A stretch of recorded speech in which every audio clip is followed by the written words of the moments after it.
What's going on, everybody? Andrew Thompson here of the Andrew Thompson Interviews YouTube channel. Joining me today is one half of the powers that be behind the Terminus promotion. He is a Georgia man. You've seen him on AEW programming a little bit here and there throughout the past 2 years, throughout the pandemic.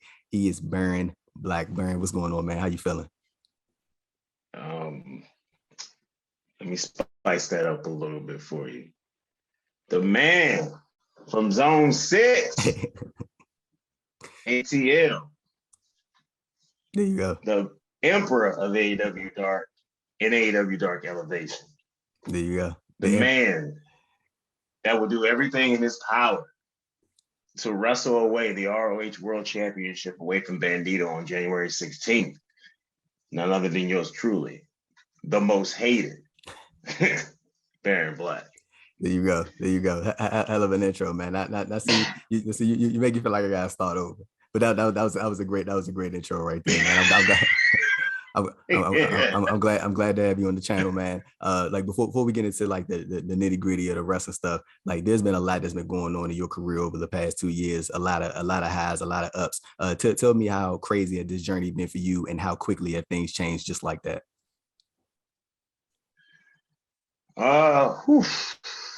Man, I think you already know the answer to that. I think you already know the answer to that. I think, if I'm not mistaken, I think the first time you discovered me was when I popped up on Dark, if I'm not mistaken. Mm-hmm. And that was due to the pandemic and how all the tapings had to be closed tapings, and a lot of people could not travel, and AEW needed people to wrestle. So I ended up being one of those people that got that phone call or text in that situation, and I showed up not knowing what to expect, and then next thing you know, 2 years later, I'm still here. All right, for sure. So it's been a hell of an unexpected ride, boy. 2020 to 2021, now to 2022. So I can't complain. I'm excited. I'm happy. I'm doing what I love to do. So. For sure. Like, and even before the AEW opportunity, I know you were kind of like a regular over at New South Pro Wrestling. Is that one of those places for you where it's like that's kind of like your home away from home? I feel like every independent wrestler has that one promotion where it's like that's my spot. Is that what New South Pro Wrestling is for you? New South definitely is one of those promotions for me. Because they was like the first promotion that really let me be me and myself, and let me show all of my talents. And New South was the first promotion to let me do that. And I ended up becoming their champion, their longest reigning champion ever, multi-time champion. And I think during the time I was there, that's when New South really started getting more notoriety from a smaller promotion to now a promotion that's really a staple on IWTV now. So New South is definitely a home for me. Fans love me. I love them. And I try to go back and visit them as much as possible as I can. But that's why my really first time really being able to really show all my plethora of talents that I have as being New South Heavyweight Champion and carrying around that big ass title belt. Now I know back in October you actually did some work with Dave Marquez over at United Wrestling Network. I believe that was for Championship Wrestling from Atlanta. Well, I haven't had a chance to see some of their new content since they relaunched, since they did the reboot coming out of coming out of their last reset. Like what was sort of those tapings like for you? Those were good. If you have not seen Championship Wrestling from Atlanta, it's on YouTube. Go catch up on it. You know what I mean? It's quite a few episodes, but not too many. So it's something you could definitely binge watch. There's some great matches on there. I've had some great matches on there. And yeah, we will be returning in 2022. Date will be announced soon. And as it stands right now, yours truly is #1 in the power rankings, which means Chris Dickinson. Which means Chris Dickinson, when you come back, your ass is mine, and that championship is mine. So there you go. So heal up, because I want all the gold. That's the official challenge right there on the on the YouTube channel. That's the official challenge. All I know, if I'm number one in the power rankings, that means one thing, right? For sure. No, that's definitely the truth. That's definitely the truth. I think I've been lying for a For sure. And like of course, what we're here to talk about today, what we gonna spend a great deal of time on, the Terminus promotion officially kicks off January 16th. The matches have been rolled out. The tickets have been sold. Man, how good does it feel for you, both you and Gresham? I know you can probably speak for him as well, to know that this project that you guys have been talking about, you got this project that you guys have been planning, is finally coming to fruition. 50% of it is done. Now the other 50% is just making sure the show happens, the matches take place, and the show ends. How excited are you for this to finally take place? I'm very excited. It's been a thing me and Gresham been wanting to do for quite a while. It's been like a plan. Well, not a plan. That's been like a fantasy situation for me and Gresham. We always said as we was coming up training together here in Atlanta that one day we will run a show, and it's going to be awesome. And it took over a decade and some change, but it finally happened, and the stars aligned for it. The situation happened. We always talked about it over the years, and this is my 11th year, I believe. I don't know what year he's on now, but it is higher than mine. But this has been a conversation we've been having well over a decade, and it started off as a joke, just a joke. Like, yeah, we're gonna run the show, and we're gonna do it better than the shows we go on together, and all the gripes we have with being on the road together, being on the different shows and all that jazz. You know what I'm saying? Yeah. So it started as a joke, and then a situation just came up, and it's like, you still want to do this show? I'm like, you still want to do this show? Well, let's see. Let's make some phone calls. And we made some phone calls, and it's like, next thing you know, I'm at the Croc Center making it official. And then I was like, oh man, this is really happening. This is pretty dope. So yeah, it was something that we had in our heads for a while. And it was really something just lighthearted joke, something just talk about, just, chop it up and shoot the shit about. But it just came to fruition. It became a reality. So now here we are with it. Terminus now, I think. Like, so with you and Gresham, like, have there been any conversations that you guys have had about possibly streaming future events, or have more of the conversations been like, let's get through this first one and then we could talk about the rest of that stuff later? All it's about right now is worrying about this first show. Yeah, right. Nobody, we did not anticipate this show to get the reception to be blatantly honest with you. We didn't expect it to get this type of reception. We didn't expect it to get this type of notoriety and buzz behind it. We didn't expect to, most importantly, get this much love and support from fans and peers as wrestlers. Chris Jericho retweeted, Seth Rollins, Xavier Woods, like people who are really staple names in this business. They really shared this project, and it really showed how much people actually respect him and I as individuals and as professional wrestlers, and understand the passion that we have for this sport in this industry. Right. So that was the part we was really humbled about and taken aback on. And then it just manifested into this major thing. So now this little show that we thought was just going to put on just for our city, Atlanta, is now turned into a big, highly anticipated thing for the wrestling industry fan base as a whole. So it's a lot of pressure. a lot of pressure. Yeah, so I actually heard Gresham say in an interview, he said that you guys, when you were initially discussing this show and how you were going to piece it together and put it together, he said that you guys had initially came to the idea of presenting this show in November 2021, but you guys had changed it and bumped it back to February, bumped it back to January. So from your perspective, like, what was sort of the reason why you guys decided to bump it up to January instead of doing it in November 2021 as you originally planned it?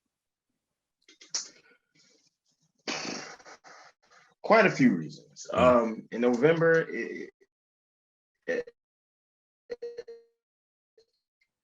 everything wasn't really lining up with the talent that we wanted to use to contact.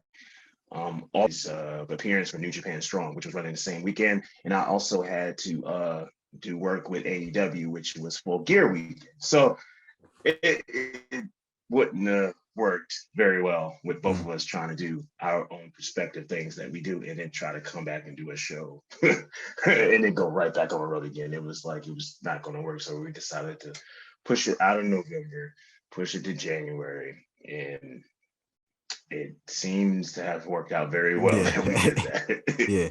Yeah. And you mentioned, man, like some of the support that y'all have received. It has been like a really, really great response. Like there are a lot of news sites making sure that like every time y'all make an announcement, new articles come out. Of course, we mentioned like the names like Seth Rollins and Chris Jericho and Xavier Woods and many others that came out to support you guys. I'm pretty sure, just like you said, and you kind of expanded on it already, but like that type of support has to be like a very like that, just for lack of better terms, like a heartwarming type thing, just to know that all these people are like behind y'all and they want to see this show be a success. And I'm pretty sure that only adds like more encouragement to you guys to be like, this is going to be like a reoccurring thing. Of course, you guys, like you said, you guys are focused on the initial show and let's get past that and make sure this was a success. But I'm pretty sure just seeing the response that you guys are getting for this first one only increases the hope that you have and the excitement that you have to eventually run it back. Yeah, still everything. When it comes to Terminus right now, everything is on this one philosophy right now. If you watch football, you know exactly what I'm talking about. Everything is done on the Bill Belichick philosophy right now. We're on to the 16th. There's nothing else to talk about. That's what we're focused on. We're on to the 16th. We're on to Terminus. All roads lead here. That's the only focus we have right now, because that's the most important part. That's the only thing we need to be focused on. The future will hold many, many, many things, hopefully, but we're on to the 16th. That's exactly the mindset we're on right now. So you never know. You never know what might happen, but you got to be focused on the first thing first. And first things first is people coming out to Atlanta, the city that is my city, that I love my city and my community, most importantly. And we have to set this city back on fire, figuratively, in a wrestling sense. So. Yeah, for sure. And of course, you're going to be challenging Bandido for the Ring of Honor World Championship. Jonathan Gresham is holding the OG Ring of Honor World Championship. I'm actually really excited to see you and Bandido, man. Just the clash of style that you guys have. Bandido is very fast paced, very high octane, and I know you can keep up too. But you have like a very like physical, like hard hitting. I know you throw some hard chops. You kind of deceptively strong, because I saw this match that you had with God, what's the guy's name? Lord Crew. And I remember you lifted up the dude for the and for those of you who haven't seen Lord Crew, he ain't no small dude. You know what I'm saying? He like a real stocky dude, and you like lifted him up real quickly for the power bomb and got him up with the swiftness. So like I'm very interested to see that dynamic between you and Bandido and the type of match that you put out. But like, is there sort of like a heightened level of sort of pressure that you want to put on yourself for this match? And not saying that you don't want every single last match that you have to be your best, but like with this being the Terminus debut, and you know, soon be, of course, the first one, like you said, and then the ROH World Championship being on the line, is it like that extra heightened level of like, I want to make sure this is one of my best matches type thing, or are you treating this like, you know, like you would any other professional wrestling match? I think the correct answer to that is I treat it just like any other professional wrestling match, but I understand what is at stake. I think we all understand what is at stake. This could very once be a once in a lifetime opportunity. Not everybody gets to challenge for a world championship. This will be my first time challenging in my career for a world championship. So you best to believe, with all your being, that this is going to be one of the most hellacious, aggressive, pinpoint accurate performances of Baron Black you will ever see. Because becoming world champion is something people cannot take away from you. You keep that forever. And to have it be the Ring of Honor World Championship, that makes it even more sweeter. So yes, the answer to your question is yes and yes. Yes, I treat it like every other match. And yes, it's more than every other match. I feel you. Because I have a chance to really walk out as a world champion. So it's pressure there, and I know I have to be on point because Bandido is no joke. He is one of the best wrestlers in the world. He's probably the top luchador in the world right now. But I do know I have scouted a lot of lucha libre wrestlers, a lot of luchadors, and I went to war with a luchador before named Ray Phoenix. So I think I got enough data that will help me in this match against Bandido. And of course, for those of you who haven't been able to see the self-produced vignette that Baron Black put on his Twitter, you should definitely go check that out. I had told him before we started recording, it had like a Scarface type vibe to it. He had the smoky background going on, shades on. He's being real chill in the vignette as he was just dressing the upcoming match against Bandido. Like, is that like something that you have like sort of an affinity for, is like that other side of professional wrestling, like the vignettes, the production side of it? And could you see yourself possibly transitioning into that post in-ring career? Is that something that you like are interested in, like the whole production side of professional wrestling? Well, this is the thing a lot of people don't know too much about me, which will most likely change in 2022. I'm focused on not solely, but very focused on always sharpening up my in-ring skills and keeping it top notch to make sure I can hang with anybody, any style, anywhere, any place. I love being on the microphone. I love being in front of the camera. I love telling you what's on my mind and telling you and not giving a damn how you feel about it. I love doing that.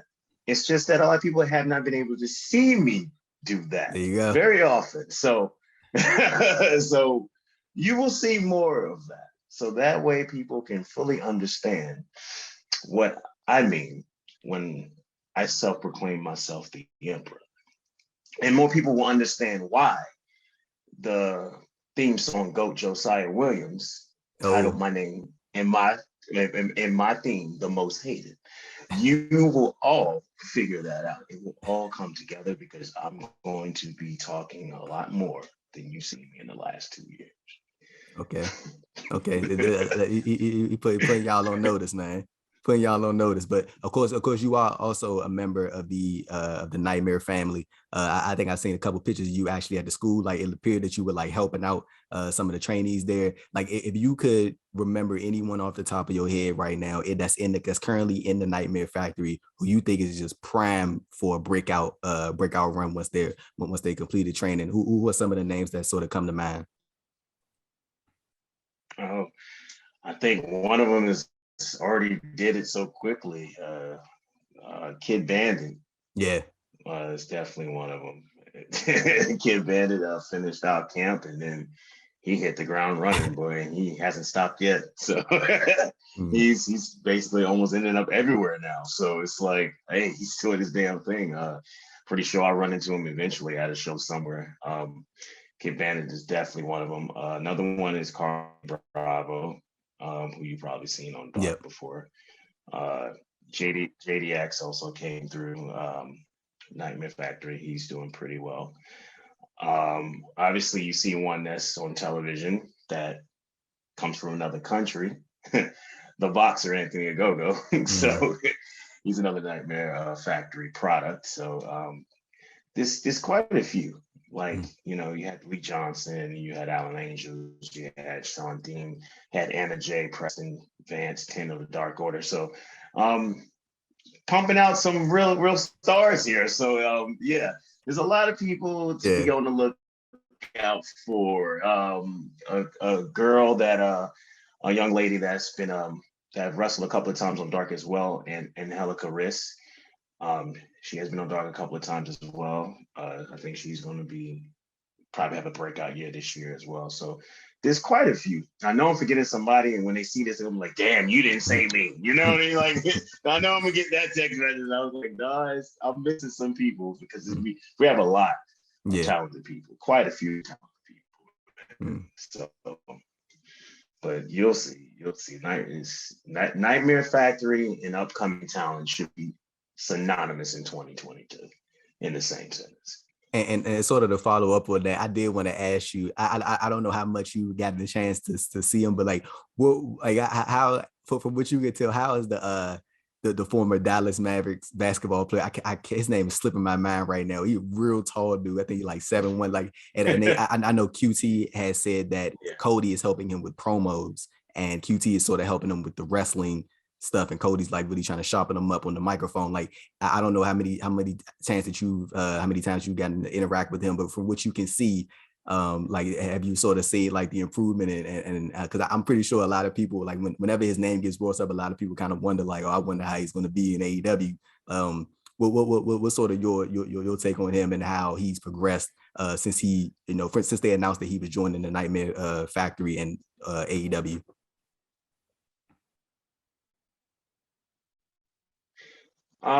Yeah, I'm at Nightmare Factory regularly, on a very regular, consistent basis. So I'm interacting with him a lot. I have been training partners with him a lot with the training that goes through with the coaches. So he's coming on very nicely. I think he's going to surprise a lot of people. He definitely has the ability and all the characteristics and all the tools needed to succeed as a professional wrestler. And most importantly, he seems to have a passion and drive for wrestling, which is a recipe for success with any athlete coming from any other sport, because they already have that condition in them. They already have that passion for what they do. So they already try to be the best at what they do. And he has that. And him being damn near 7'4", he's gonna be a problem when it's all said and done and it all comes together at the end. So I'm really looking forward to when he finally gets to debut, because I think people will be pleasantly surprised at what he can do. Okay, that's cool. That's cool, man. That's cool. But so, like, sort of continuing on the Nightmare Family, I always wanted to ask one of you guys this, like, what does being a part of the Nightmare Family come with? Like, they did the announcement on Twitter. I saw Cody Rhodes announce you. I think it was a group announcement. Yourself, Kylan King, Red Velvet, and Fuego del Sol. This was like during the summer, I believe. Like, so when you get added to the Nightmare Family, is it like more of like an increased role at the school, like, open door to AEW? Like, is it like what comes with being a part of the Nightmare Family? The most important thing that comes along with being part of the Nightmare Family is being family. That's the most and first and foremost part of becoming a Nightmare Family. You basically become part of an extended family related to the Nightmare Family, and obviously Cody Rhodes. It's a very, very humbling and appreciative type of feeling for somebody of that caliber and that level in professional wrestling to really put their stamp of approval and name on you like that. Right. Especially if somebody that just got to know you over the last 2 years. You know what I'm saying? Especially with this case between me, Fuego, Kylan, and Velvet. Obviously, we're not direct products being trained under Cody Rhodes, but we obviously connected with him in a certain way to the point he's like, yes, these 4 individuals is somebody I will vouch for, somebody I'll put my name on, somebody that I feel very fondly about, to the point that I'm going to put them a part of my extended family, which is the Nightmare Family brand.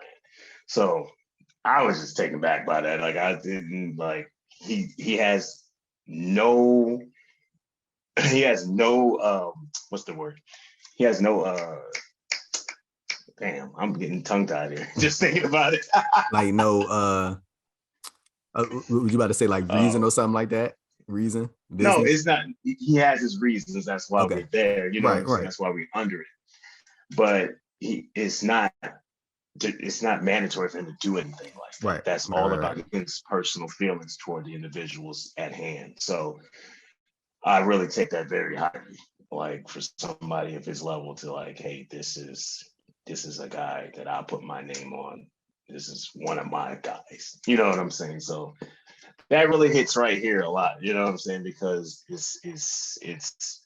speaks volumes about how somebody views your work and your work ethic. Because everybody on Twitter knows before he changed his Twitter, everybody on Twitter knows his thing was all about do the work. Mm. That's his moniker. That's his hashtag. That's his thing. And if he's going to put your name on you, he feels like you have done the work and you continue to do the work and you have passion for this business and you are so driven that you can't be denied. You become undeniable. And I think that definitely defines me, Fuego, Highland, and Red Velvet. So it's a good thing. It's a very, very humbling and good thing. Mm. And I just wanted to hit on And something we like owe everything to that guy. Like we really do. Yeah. yeah, and I just want to hit on something you said that really stuck out was like you guys aren't necessarily products of the Nightmare Factory. Like you guys all had individual careers and you guys were all doing stuff even before that.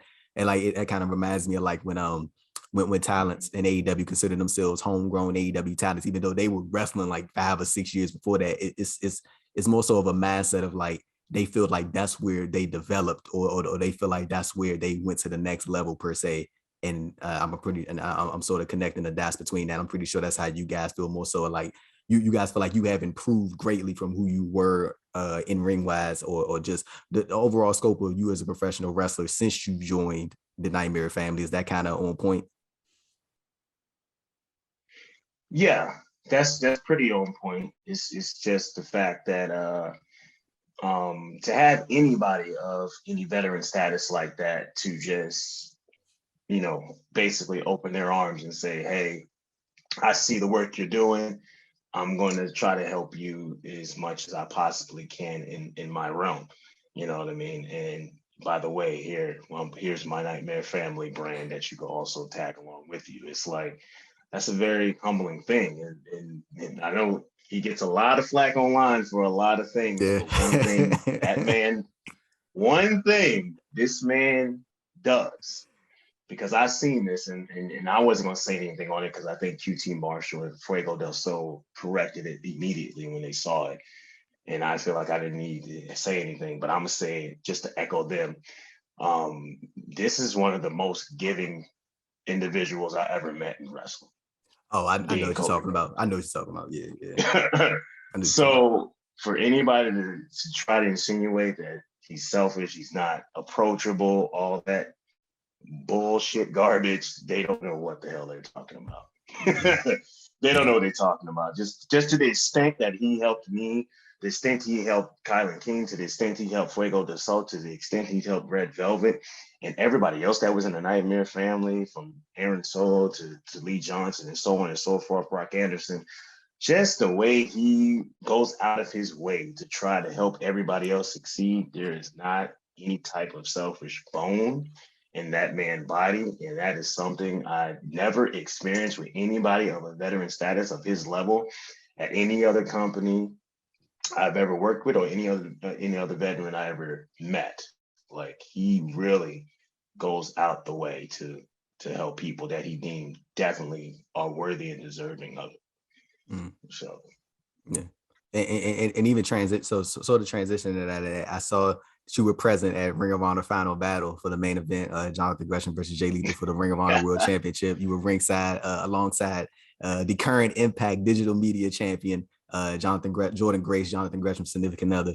So when you guys all came out, the whole locker room, it seemed like cleared out, and everybody came to the ringside area for the final stretch of the match. Was that like a consensus amongst the like all the talents in the back? Like it was just like, hey, let's go out there and let's be there for this final moment, or was that something that was already put together previously, but like that was like sort of, I guess, the plan for all of you guys to come out, or was that sort of something along the lines of like everybody coming, like everybody sort of getting together and being like, let's go out there and let's support them in this final stretch and be out there for Gresham's big moment? How did that all come together? That was really just an organic moment, you Mm. know, like some of them wanted to go out. I know I was thinking about it, and then hey, somebody made the first move, and then everybody else just followed. So That's that what's was up. just really an organic moment that happened in Final Battle. It's pretty. It was pretty cool. So You was the I first one was that like, jumped in the hey ring. man, let's just go out there and let's do that. Yeah, I was the first one that jumped in the ring. Like this man has really he really fought like literally for his life Yeah. to get to that pinnacle. And the amount of obstacles he had to overcome to become Ring of Honor World Champion.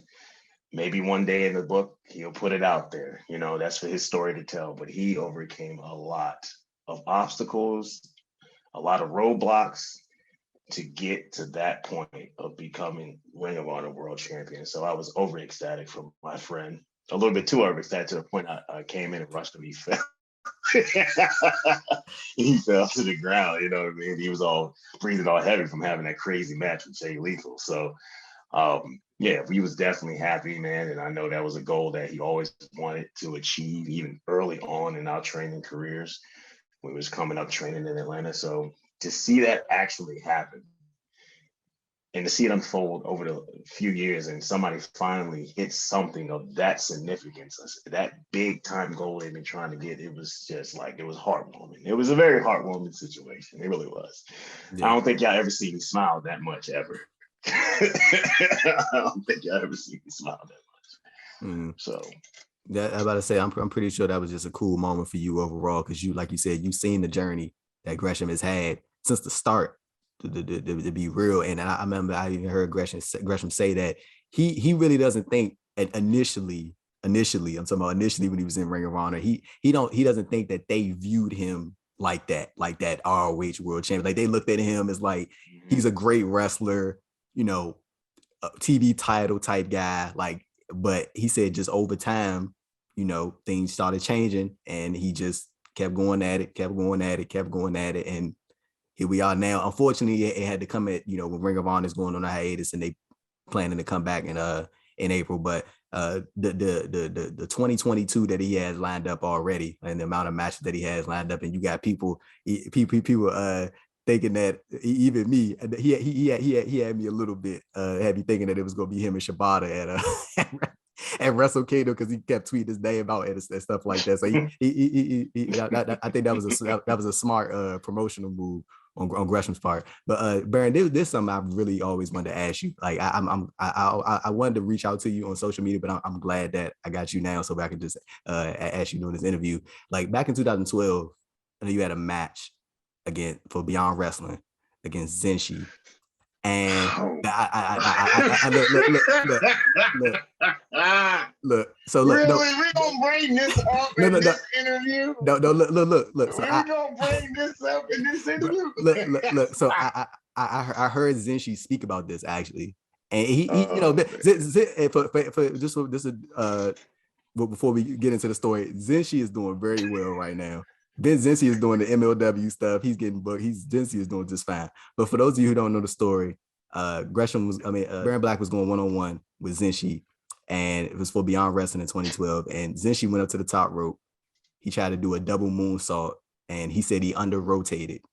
And it is one of the nastiest falls I've ever seen in professional wrestling history. Like he landed legitimately on his neck.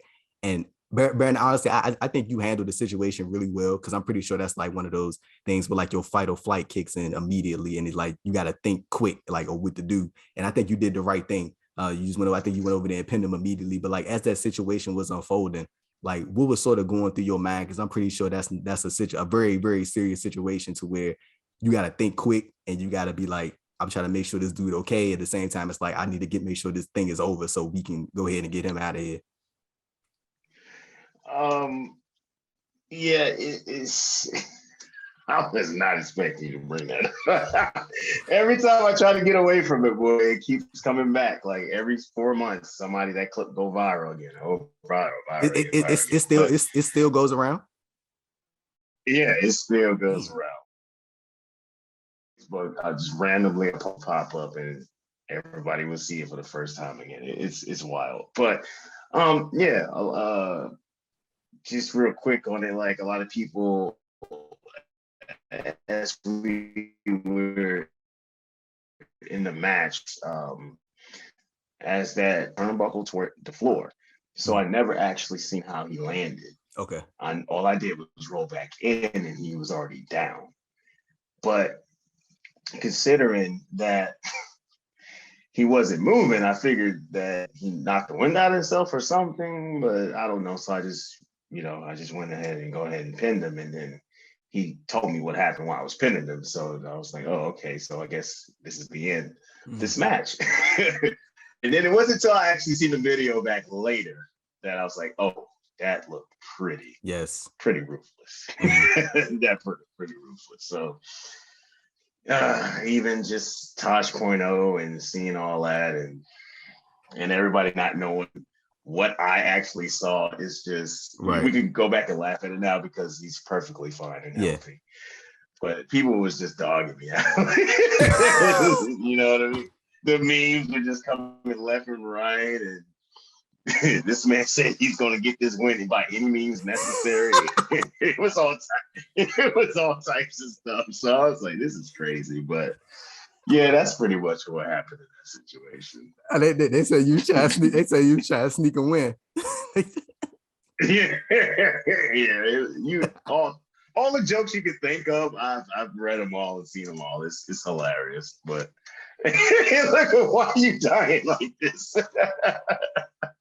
Man, if you go, no, but let's see. I wasn't. It's the fact that like they trying to like accuse you of like trying to. Yeah. No, it's like. I think one comment I seen on a YouTube video said I had booby trapped the ropes with grease or something. Like it was just wild. People are wild. You know how Twitter and Instagram, Facebook get. They just. Oh my goodness, wild, bro. Hey man, it was hilarious to just watch that unfold, bro. It was. It's funny. It's funny as hell. Hold on, bro. Them trying to accuse you of like trying to like be on like some carny shit, like trying to take. Yeah. I don't know why. Oh my god. That was the thing.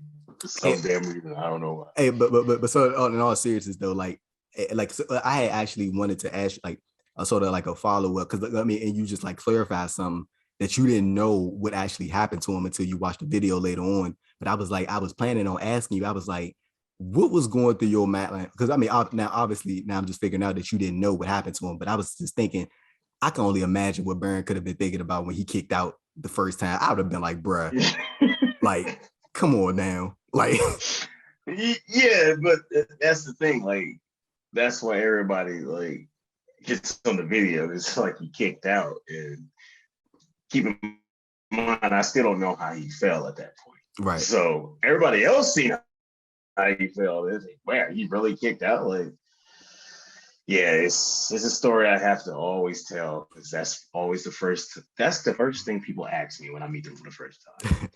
So I have to ask you about this thing. I'm like, I already know you. Yeah, I know. Yeah, I know. Whenever I meet them the first time, that's always the first thing, bro. Like, oh my goodness. It's pretty hilarious to think about it now. Yeah, but anybody that's wondering, like Baron said, Zenshi is doing just fine right now. Like he's doing great. He's okay. But like so let's get moving away from that. You met Gresham at the WWA 4 school in Atlanta, right? Like that's where you guys met, and you trained under Mr. Hughes, not AR Fox, Mr. Hughes, right? Yeah. So I had interviewed Mr. Hughes in the summer 2021. I interviewed him. Mr. Hughes, real cool dude. Me and him had talked after for like 40 minutes because it was hilarious, because he thought I was trying to be a wrestler. He was like giving me all like he was giving me like all these tips. I just let him talk. And then like Yeah. after he finished, I told him I wasn't a wrestler. He was like, oh, he's like, so what are you, like an interviewer? And I was like, I mean, yeah. Like we just did an interview. But Mr. Hughes cool as hell though. Like I seen him the whole weekend. Like he was always saying what's up to me and stuff. But like to sort of talk to me about like from that time when you started at the WWA for along with Gresham too. But like tell me about your growth as an individual and as a professional wrestler, but more so as an individual. How do you feel like Baron Black has grown as a person from then to where you are right now? I think I've grown tremendously simply because I did this one thing that I think a lot of other young wrestlers stop doing, which I can't really put my hand on why some wrestlers get to that point. They stop doing this one important thing. And that important thing is continuing to learn. Mm. There was never a point where, as coming up, I think I learned everything I needed to learn. There was never a point where I didn't think I could learn more or get better at what I do on a microphone, in the ring, or as a person outside of the ring. And I think a lot of individuals that I have run into on the independent circuit have lost sight of that thing, which is you don't stop learning, especially in professional wrestling. So, especially over the last 2 years I've been in AEW, I learned so much more than I didn't even know. Mm-hmm. So much more than I didn't even know. And because that whole operation is on a whole nother level of this industry. It's a mainstream level. So I learned Right. so much about the business, the industry, and I learned so much about myself and becoming a better in-ring performer and a better overall performer. Because you got to understand, there's a lot of individuals out here who have done a lot more than you, Mm-hmm. and a lot of individuals who have done stuff on a bigger platform than you, at a bigger level than you. And AEW is just a place of people with just so much knowledge. You have Chris Jericho, you got Jim Ross, you got Arn Anderson, you got Mark Henry, Mm-hmm. Schiavone, just Tony Giovanni himself, just somebody who's been around wrestling for so long, like Excalibur been around wrestling for so long, Taz. It's like there's no reason that you should ever stop learning. When you got all these individuals that came from probably the most popular era in wrestling at that. Mm-hmm. So they probably see every single solitary situation. And one person I like to talk to all the time is Dean Malenko. Man, I love me some Dean Malenko. I watch some Dean Malenko matches all the damn time. So just him available to me is just a mind-blowing thing.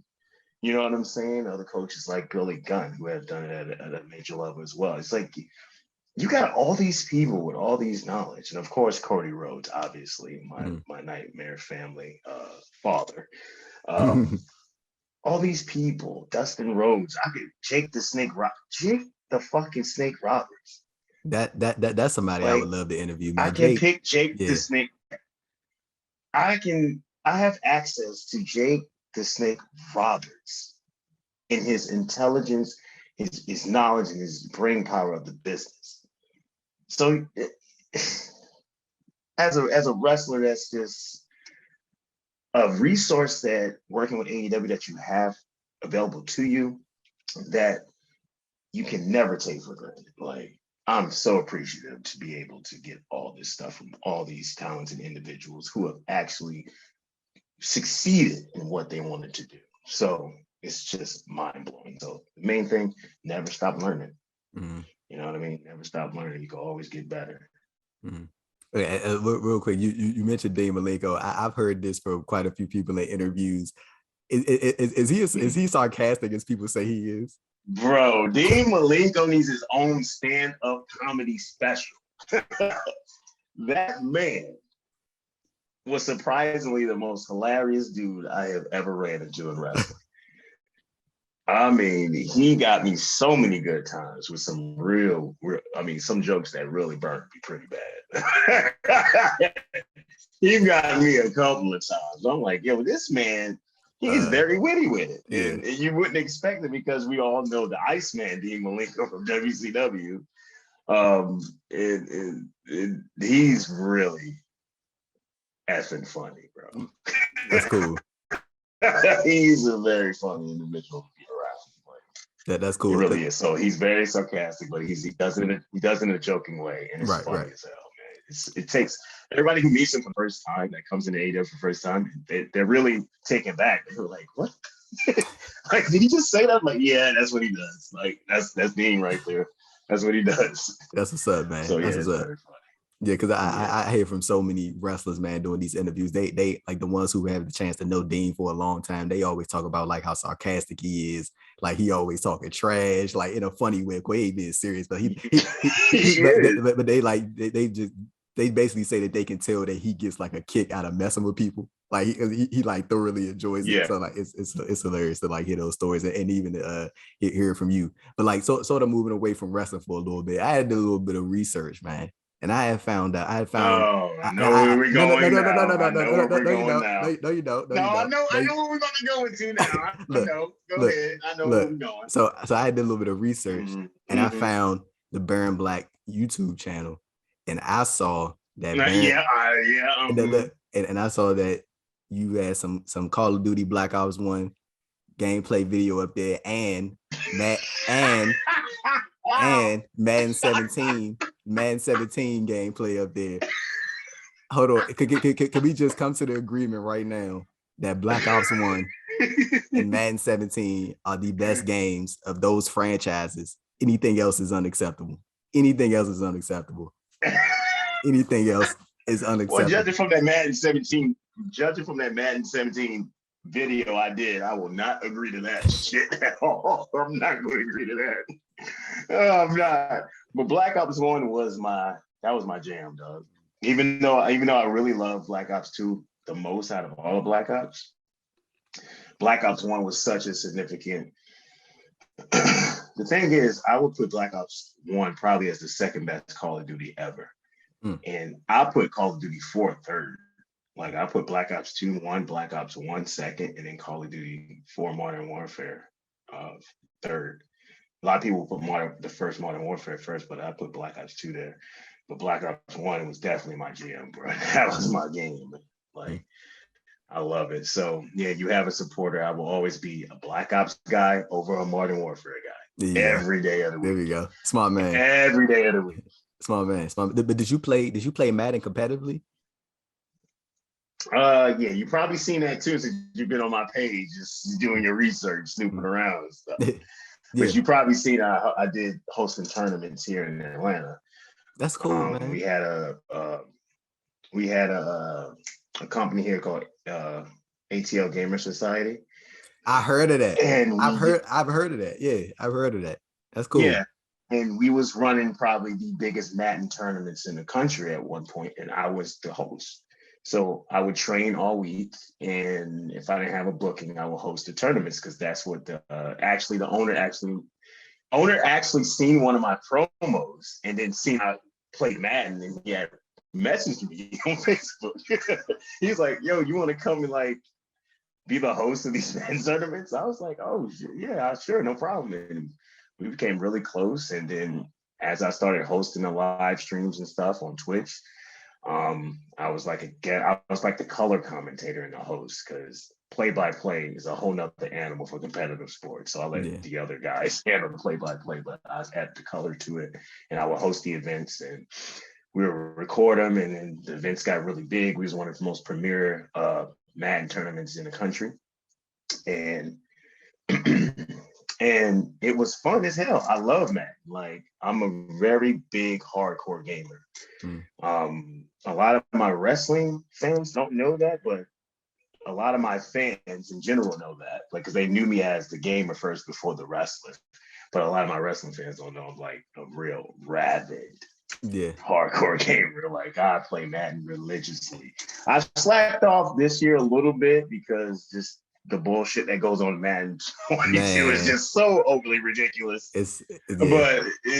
But I play every year. I keep up with everything. I'm a very damn good Madden player. I will say this: I'm the best damn Madden player in pro wrestling. I will tell you that. So I don't know about that one. Bro, you really I played with the pros. I played with the pros, the people that go on ESPN and win these Madden championship challenges. I played with them. So I had firsthand experience of getting my ass whipped with these people and learning all the strategies and techniques and every goddamn nano blitz you could ever think of. So I have way too much experience to top level players for anybody in pro wrestling to be on my level. And I always prove that. Like anybody that plays me, they're like, oh damn, I can play you. Like, yeah, I've been playing with actual pros. So it's like I can't be touched. You probably you good. You probably seen a video a while back of me whooping Brian Pillman Jr. ass in Mortal Kombat 11. I'm not nothing to play with. It was on Twitter. I'm nothing to play with when it comes to games. Like, I'm that motherfucker when it comes to games in pro wrestling. You know, and anybody want to step up and you know, refute that, step right on up. I'll make you another example. So it's like whatever. So the only reason why I'm against what you just said, anybody in professional wrestling, whether it be a wrestler, somebody in wrestling media, only reason why I'm gonna have to say pump the brakes on that is because I'm about to break some news on this podcast right now. See, I've never said this on stream. I thought only close friends know. Back in 2017, I played in the Collegiate Star League tournament for Madden 17. I got flown out to Missouri for a Madden 17 tournament. I lost in the first round, but I played against when we were there. It was like little playing rounds and stuff like that. Some of the best Madden players I've ever played in my life. You go check out the video on YouTube. I got smashed in the first round. But when we played the playing games, that was like some of the most difficult games I've ever played in my life. So yeah, I see. I've played against the nano blitzes of people coming straight through the A gap. Trust me. I've seen it, done all of that.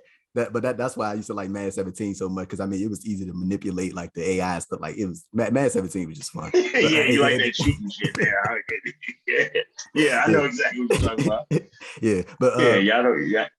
Hey, but I was gonna ask you, like, so your @ name on Twitter, the EMP is that a Twitch emote? If I right in that, the EMP, because I swear it was like it used to be like a emote on Twitch, and it used to say EMP bruh, and it was a dude making a face. I didn't know if that was exactly what that was, because like when I seen your @ name, that was like one of the things that immediately came to my mind. I was wondering if there was like some type of connection there. No, there's no connection there. Okay. The Emperor is just my version of an emperor. That's all it is. I had just basically tweaked the name to fit my style, like that. So, no. Cool. So to sort of circle us back around before we get out of here, man. Let's circle it back around the Terminus. What is one match on that card that you can remember off the top of your head that's like that you think is going to probably be like a sleeper match? Like it's one not necessarily in the sense of people don't think it's going to be good, but more so in the sense people look at it and go, oh, that's going to be all right there. That's going to be a cool little match. Like what was one of those matches that you think people sort of have that mindset to, that when they actually see it and when it actually happens live in attendance or in Atlanta, like what was one of those matches you think people can be like, damn, that was like kind of way better than I was expecting it to be?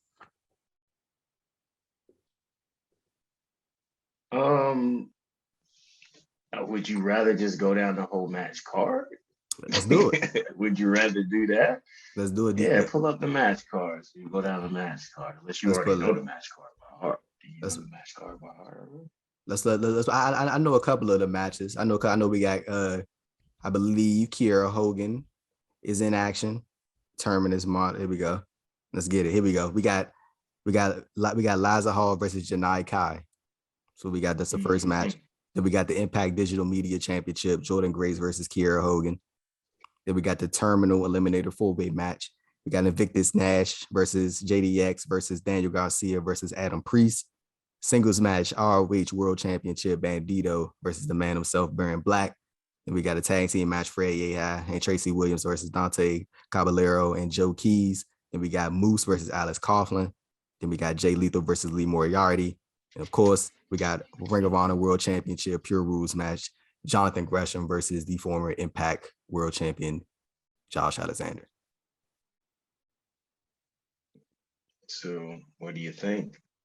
you asked. Okay, so if I would had to look at this card, and I guess unless you asked me, you put me on the spot. If I had to choose a match that I think people would probably sleep on, as far as like the way that the match could turn out, I'm going to say I'm going to say either the tag match with Fred and Tracy versus Dante and Joe Keys, or Moose versus Alex Coughlin, because I think Alex, him coming out of that NJPW LA dojo, they get trained with a very specific style, very hard hitting style, and they hit like all them dudes that come out of there. They try to be very precise with their strikes and stuff like that. And I think him and Moose probably gonna beat the hell out of each other. So I think that's probably gonna be something that's gonna be very very very cool to for the people in attendance to see. But yeah, probably those two matches, the tag match with Fred and Tracy, and then Moose versus Alex. If I had to say two matches that people probably look at and go, "Oh, that's gonna be a good match," and then it ends up being great. So yeah, I'm gonna roll with those two. Now I'm gonna put you. Now I'm gonna ask you as the co-promoter. Well, I'm pretty sure you expected everything to be great, but like if you had to let me phrase it like this. What is one match that you're sort of looking forward to other to your own? I know you're looking forward to everything, but like what's that one match that you're looking at and you're like, I can't wait to see that actually happen? Well, the answer to that question is pretty simple. All of them. There you go. Because it's very simple. When this match card was put together with me and John, it's all about, we wanted to see great matchups that have the potential and will most likely deliver great matches. Mm. So that's definitely going to be all of them. That's definitely going to be all of them. Definitely for sure. There isn't one match I'm anticipating over the other. I'm highly anticipating every last one of them. Well, okay, maybe that's a lie, because I have a chance to become world champion. So I guess I'm anticipating that a little bit more than the other one. So yeah. Maybe it's that fact, but that's for my, that's my personal thing. But as far as the whole event as a whole, looking at it, of what we had put together collectively, is everything. There we go. Because said, tournaments is where styles make fights. And we're gonna see some styles, and we're gonna see some damn fighting. And I'm ready to see. I'm ready to see it unfold. That's a nice tagline, man. That's a nice tagline right there. I like that. But Brian, man, I want to thank you for your time. It's been great talking to you. I feel like this has been a long time coming. Me and you have been following each other on social media for quite some time. It's been very cool to see sort of your uprise over the past 2 years and see all that you accomplished. Pretty sure it's going to be more to come in 2022 as for recording this on New Year's Eve, actually. So yeah, it's going to be really cool to see what you do in the months coming and the years coming, man. And definitely best of luck to you as you continue on to keep rising in professional wrestling, man. Definitely. When is this airing? So I'm going to put this out. I'm going to put this out on Wednesday, this coming Wednesday that we're recording. It's New Year's Eve that we're recording this for everybody that's listening, but I'm going to put this out the following. The Wednesday coming up. So I guess I could tell you something important then. Uh-oh.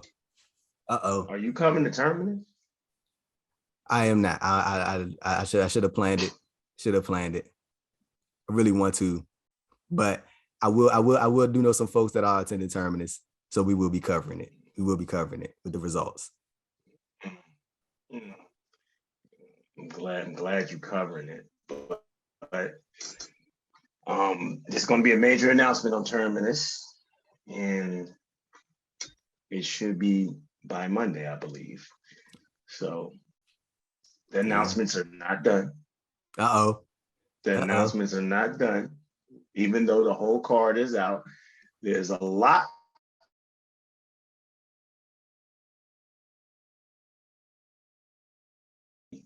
One of the best professional wrestling events in Atlanta history. But it's also going to feel like an event made for history. There you go. There you go. There you go. That is a nice teaser to continue to build to the show. Baron, thank you again for your time, man. This is greatly appreciated. This was a good time. I'm looking forward to the next one eventually. Hopefully we can do something later down the line after tournaments is over, and then we can sort of recap the whole event. I'm very much looking forward to seeing how things turn out, or hearing how things turn out for you guys. Ladies and gentlemen, I'm Andrew Thompson at the Andrew Thompson Interviews YouTube channel, signing off with the man himself, Baron Black. Before you go, there you go. Buy your damn tickets. All right, there you go. Signing off with the man himself, Baron Black, and we are out. Peace.